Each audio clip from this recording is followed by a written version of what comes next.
Hey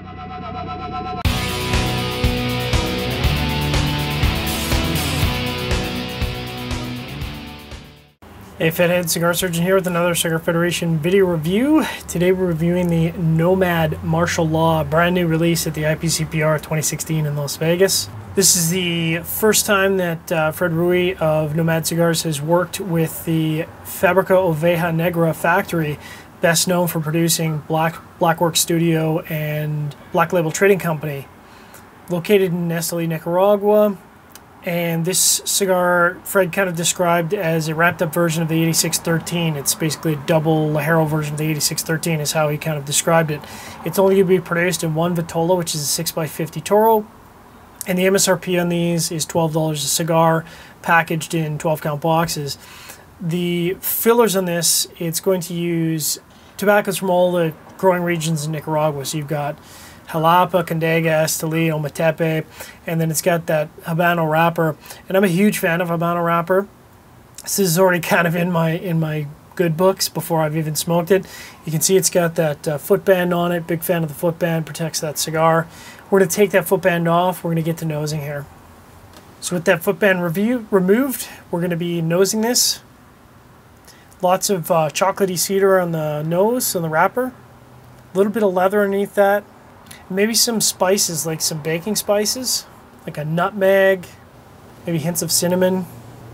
There's a really rich, sort of a sweet tobacco smell in the foot. Maybe a hint of spicy cedar. I'm interested. So we're gonna torch this. We're gonna get smoking here. So as always, I'm gonna use my Zycar V cutter, kind of my standard for testing draw. Had great results. Very rich chocolate off the start. Oh my gosh, almost like a hot chocolate, like an actual hot chocolate, where like in Nicaragua when they make actual hot chocolate out of actual chocolate. Very rich to start. Draws in the ideal zone. Tons of smoke production. Oh, it's got some really nice spiciness post draw. Kind of a combination of a little bit of pepper and a little bit of spices together. They're really nice though. They don't sit on the tip of your tongue. They kind of go to the back of your mouth. Really nice. Getting a bit of a delayed cedar note there too on the post draw. I'm going to try the retrohale here. Oh man. Now the retrohale has some bite to it. I think this is going to be very pleasing to the people who wanted an 8613 with a little bit of punch, because that's kind of living up to what he was describing. It's got a lot of spicy bite on the retrohale, and then underneath that it's got that really creamy chocolate note. And the chocolate is incredibly intense. I'm excited to see where the cigar goes. Coming up on the 15-minute mark, and I'm not even paying attention to time here because the cigar is just kind of taking over for me. I would liken the intensity of the flavors here to a really heavily sherried Scotch, and there's a lot in common in my mind because the flavors are just so big. And by big, I don't mean overwhelming or intense. I just mean they're like a 9 across the board in terms of body for flavor. I can't say enough about this start. I mean, if the rest of the cigar is like this, I'm going to be running, not walking, to get a box of this. The spices just continue to pick up. Again, there's this really intense, spicy, peppery note on the post draw. It's moved from the back of my tongue to the front of my tongue now, so I'm kind of getting on both sides of my tongue. To balance that out, I'm just getting tons and tons and tons of chocolate. Again, it's kind of the counterpoint. That Habano wrapper is fantastic. You can see it. I mean, it looks like, it's just perfectly smooth. Really enjoying the cigar so far. Coming up on the 35-minute mark and still leisurely in the first third here. Those intense spices and pepper on the post draw have really started to give up a little bit. They were almost at the full level. They've kind of fallen to about the medium level here. And that chocolate is evolving. It's becoming almost a... It's becoming like a light powdered cocoa from a really intense thick chocolate. It's, like I said, I think it's a very powdered cocoa now. It's very powdered cocoa on the palate, so like on the mouthfeel, it feels like powdered cocoa. It tastes like powdered cocoa. I'm excited to see where the rest of the cigar goes, because if it's anything like this first third, I'm going to need to get a box of these immediately. I think I might be going for the slow smoking award. I'm 1 hour in and I'm just getting through the first third. Mostly because I just want this cigar to kind of last forever. As I'm transitioning out of the first third and the middle third, that powdered cocoa is just building in intensity. It's huge. and the spices have really fallen to the background. They're at about a light plus. So they started out just being monster at the beginning of the cigar. Now they're really balanced. It's a background note. It just serves to sort of prop up that wonderful, wonderful chocolate. So I'm excited to see where the cigar goes in the middle third. Passing the hour and 15-minute mark and firmly in the middle third now.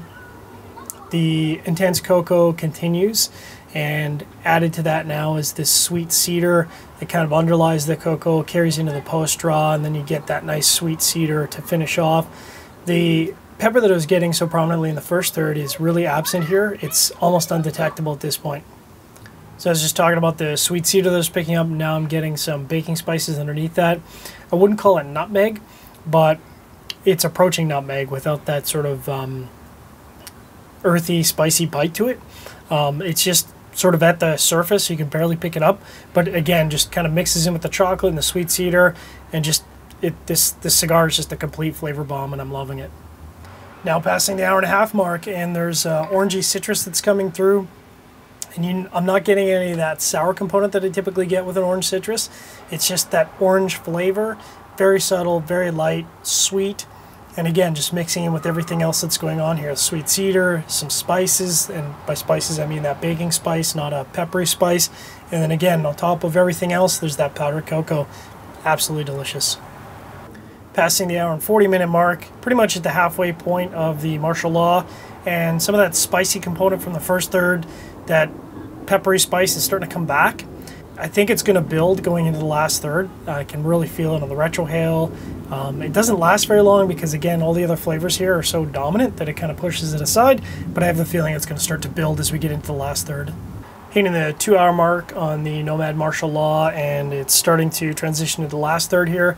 I was expecting those spices that were at the halfway point because they were so prominent in the retrohale, and they've fallen back again. So I don't know if they're going to come back in the last third here, but I'll stay tuned, and we'll see what happens for the flavor profile going into the last third. Hitting the 2-hour and 20-minute mark, and the intense cocoa that's really dominated this cigar started to drop off in intensity. It's still very rich, but the full bodiness of it is kind of fallen back down to maybe a light plus, maybe just under a medium level. We'll see what other flavors come to the surface here in the last third. Passing the 2.5-hour mark, and the baking spices that were detectable and kind of playing in the flavor profile in the middle third are kind of taking the forefront here. Because that chocolate's kind of fallen off, I think those baking spices have a chance to kind of be a little bit more prominent and show a little bit more of what they've got. Got a lot of cigar left here, so we'll keep smoking and see what else comes to the surface. Coming up on a whopping 2 hours and 50 minutes on this Toro. I would not expect most people to take 2 hours and 50 minutes to smoke this Toro, but given that the flavor profile here is so fantastic, I've kind of been nursing it the entire time, just getting as much flavor out of the cigar as possible. It's phenomenal. This is going to rate very highly. I think there's no question in my mind this is going to be a box buy cigar. The last third's really settled into this sort of cedar baking spice combination. That chocolate really dropped off. Unfortunately, because it was delicious, but dropped off as it transitioned to the last third. Still probably have another 10 or 15 minutes left in the cigar, and I'll check back in. Just passing the 3-hour mark, and really at the halfway point of the last third here. And there's a little bit of a drying mouthfeel as that cedar kind of takes over in the post-draw. Still quite enjoyable. Again, this is an absolutely outstanding cigar. I really don't want it to end, as you can tell by the over 3-hour smoking time, which is quite a lot even for a Toro. But I'll check back in, see if there's any other flavors here before I finish up. Wrapping up the review of the Nomad Martial Law. Outstanding cigar. I mean, the smoking time alone should tell you just how much I enjoyed this cigar. You'll definitely want to check out the written review of this, but there's no question in my mind this is going to be a box buy. Where it lands on the box buy scale, I'll have to take a look at my notes here, but this was an amazing experience. This might be the best cigar that Fred Ruiz of Nomad has ever put out. I'm saying that right now because it's amazing. I've loved a lot of in fact, all the blends that Fred has put out, so this is definitely the high water market for me. You'll definitely want to check out that written review at cigarfederation.com. Hope everyone enjoyed this video review. Make sure to check it out at cigarfederation.com. That'll be coming up, and we'll be back next week with another Cigar Federation video review. If you enjoyed the review, give us a thumbs up, up arrow, up thumbs. You can toss a comment on the page on YouTube. You can also drop me a line, surgeon@cigarfederation.com. Thanks, Fedheads. We'll see you next week. Very rich chocolate off the start. Oh my gosh. Almost like a actual hot chocolate out of actual chocolate. Really creamy chocolate note. Tons and tons and tons of chocolate. That chocolate is evolving. It's powdered cocoa. Intense, thick chocolate. It's powdered cocoa now. Powdered cocoa on the palate. Feels like powdered cocoa. It tastes like powdered cocoa. Powdered cocoa is just wonderful, wonderful chocolate. Intense cocoa.